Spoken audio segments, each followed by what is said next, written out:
क्या कहा तुमने? सुखी हूँ। अरे सुना तुमने, हमें सुखी आदमी मिल गया। क्या तुम सुखी हो? एक ही बात कितनी बार कहूँ? हाँ मैं सुखी हूँ।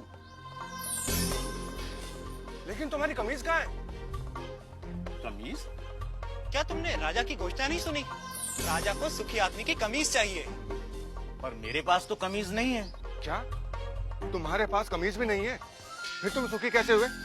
मेरा सुख कमीज में नहीं है, मैं ही सुख हूँ। अन्नदाता, वह कह रहा था कि उसका सुख कमीज में नहीं है, वह ही सुख है, वह सुखी है, लेकिन उसके पास कमीज नहीं है। बलभद्र, उसे मेरे पास ले आओ। क्यों?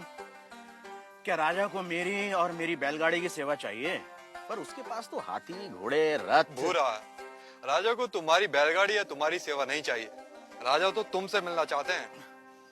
पर मैं राजा से मिलकर क्या करूंगा? शायद वे तुम्हें पुरस्कार देना चाहते हो। पर मैं राजा से पुरस्कार लेकर क्या करूंगा? शायद पुरस्कार के धन से तुम और सुख पा सको, कमीज खरीद सको। दाता, मैं कमीज के बिना भी सुखी हूँ। पर मैंने सुना है कि धन से वस्तुएं मिलती हैं। क्या धन से सुख मिलता है? और जो सुख से भरा हुआ है उसमें और सुख कहां से समाएगा? अगर राजा मुझसे मिलना चाहते हैं तो वो यहाँ आ सकते हैं, मैं उनसे मिल लूंगा। गाड़ीवान ने आने से मना कर दिया अन्नदाता। अन्नदाता को उससे मिलना हो तो हुकुम को ही जाना होगा।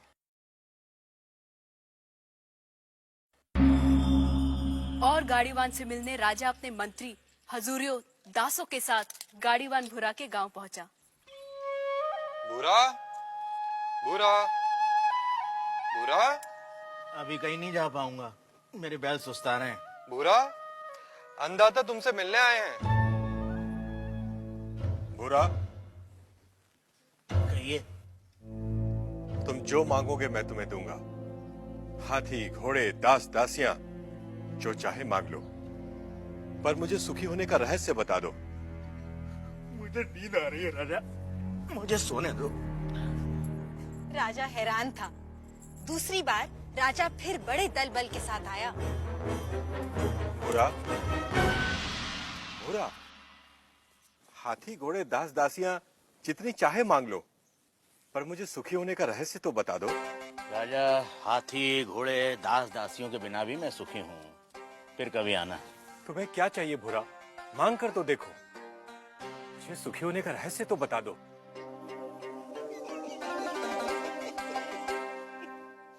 जो स्वयं सुख की खान है उसे लालच देने का काम मूर्ख ही कर सकता है।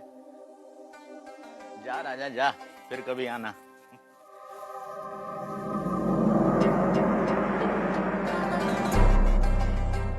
और राजा चला गया।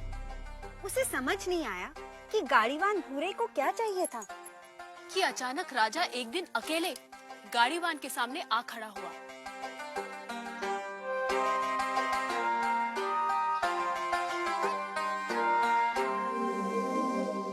हुकुम।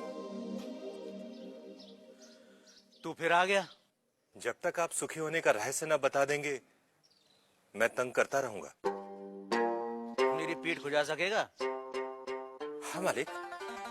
ला, खुजा। रहने दे, रहने दे। ठीक से बैठ जा, बैठ ठीक से। पहले ही अपने दिखावे का बोझ छोड़कर आता तो मेरी पीठ खुजलाने से बच जाता। पूछ, क्या जानना चाहता है? यह कैसा रहस्य है कि जिसके पास सैकड़ों कमीजें हैं वह सुखी नहीं है, और जिसके पास कोई कमीज नहीं वह सुखी है? राजे, सुख का कारण कमीज नहीं, आत्मा है।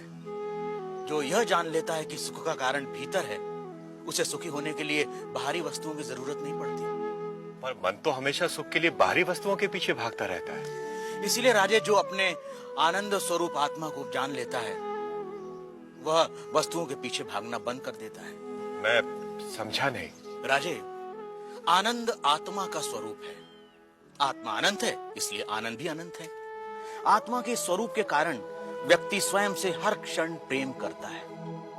क्या कभी सोचा है कि व्यक्ति बूढ़ा हो जाता है, बीमार हो जाता है, इंद्रियां साथ छोड़ रही होती हैं, मौत द्वार खटखटा रही होती है, फिर भी आदमी जीना चाहता है? क्यों? क्योंकि हर व्यक्ति स्वयं से हर क्षण हर समय प्रेम करता है। यदि दुख स्वयं का स्वरूप होता तो क्या मनुष्य कभी स्वयं से इतना प्रेम करता? कभी तुमने सोचा है कि कभी कभी आत्महत्या का विचार क्यों आता है? नहीं मालिक। क्या है आत्महत्या का विचार? क्यों भावना के वश में आदमी मन, बुद्धि और शरीर आदि को खत्म कर देना चाहता है? क्योंकि आत्महत्या का विचार भी आत्म प्रेम को ही व्यक्त करता है। जब व्यक्ति दुख और दुख देने वाली स्थितियों से छुटकारा नहीं देखता, तब वह अज्ञानता में आत्महत्या को ही दुखों से छुटकारा पाने का रास्ता समझता है। इतना है मनुष्य का स्वयं के प्रति प्रेम कि वह अपने अस्तित्व को भी समाप्त कर देना चाहता है। सुख भीतर है तो मनुष्य बाहर संसार के पीछे भागता क्यों है? क्योंकि वह स्वयं से प्रेम करता है। मनुष्य जिसकी भी अभिलाषा करता है, चाहे वह धन हो या वैभव, पत्नी, पति या पुत्र हो, वे सिर्फ उपकरण हैं जिनकी अभिलाषा मनुष्य स्वयं के सुख के लिए करता है। मनुष्य अपनी प्रियतम वस्तु या संबंधी को भी छोड़ देता है यदि वह वस्तु या वे संबंध दुख का कारण हो जाए। इसलिए मनुष्य सबसे अधिक स्वयं से प्रेम करता है। कोई भी व्यक्ति, चाहे वह संसार को पाने या संसार को छोड़ने की राह पर ही क्यों न चल रहा हो, वह स्वयं के लिए ही है। स्वयं के लिए इतना प्रेम कि या तो सारा संसार या संसार नहीं। स्वयं के प्रति इतना प्रेम ही आत्मा के सुख स्वरूप का प्रमाण है। यदि ऐसा नहीं होता तो मनुष्य दुखों से प्रेम करता। क्योंकि अज्ञानतावश हम अपने आनंद स्वरूप को नहीं जानते, इसलिए इस आशा में संसार और वस्तुओं के पीछे भागते रहते हैं कि वह हमें छोटे छोटे सुख देगी। यह ठीक वैसा ही है कि जो सुखों का स्वामी है, राजा है, वह खुद को भिखारी समझ दूसरों से इसकी उम्मीद करता है। यही है अज्ञान की शक्ति। इसलिए राजे, संबंधों का और वस्तुओं का सुख स्थायी नहीं होता, परंतु आत्मा का आनंद असीम होता है। वो कैसे स्थायी है? राजीव, जब भी हम किसी प्रिय व्यक्ति या प्रिय वस्तु को देखते हैं तो उससे आनंद होता है। इस आनंद को शास्त्र प्रिय कहते हैं। और जब हम उस वस्तु को पा लेते हैं या उस व्यक्ति से मिल लेते हैं, तब वह आनंद कई गुना बढ़ जाता है। उसे मोद कहते हैं। और जब हम उस वस्तु का उपभोग करते हैं, तब उससे प्राप्त होने वाले आनंद को प्रमोद कहते हैं। परंतु जैसे ही हम उस व्यक्ति या उस वस्तु से अलग हो जाते हैं, वह आनंद भी समाप्त हो जाता है। इसलिए राजे, वस्तुओं का आनंद, व्यक्तियों का आनंद स्थायी नहीं होता, परंतु आत्मा का आनंद स्थायी और अनंत होता है। बुरा व राजा में आनंद पर लंबी चर्चा हुई, जिसे वेदांत में आनंद मीमांसा कहते हैं। सात्विक आनंद, राजसिक आनंद, तामसिक आनंद से लेकर अलग अलग प्राणियों और अवस्थाओं में आनंद की अनुभूति और उसके कारणों की बुरा ने मीमांसा की। पर अंत में राजा ने वह प्रश्न किया जो इस समय हम सबके मन में है।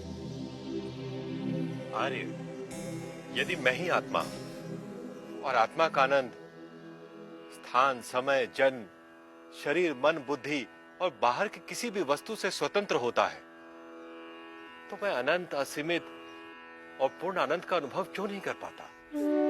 राजे, यदि तुम अपनी आंखें बंद करोगे तो अंधेरा ही दिखाई देगा। जब तक तुम शरीर, मन, बुद्धि, संसार, वस्तुएं, रस, भाव और विचारों की ओर ही देखोगे, तब तक तुम उस अनंत, असीमित और पूर्ण का अनुभव नहीं कर सकोगे। इसमें गलती आत्मा की नहीं, हमारे दृष्टिकोण की है। इसलिए राजे, यदि सुख चाहते हो तो बाहर नहीं, भीतर देखो।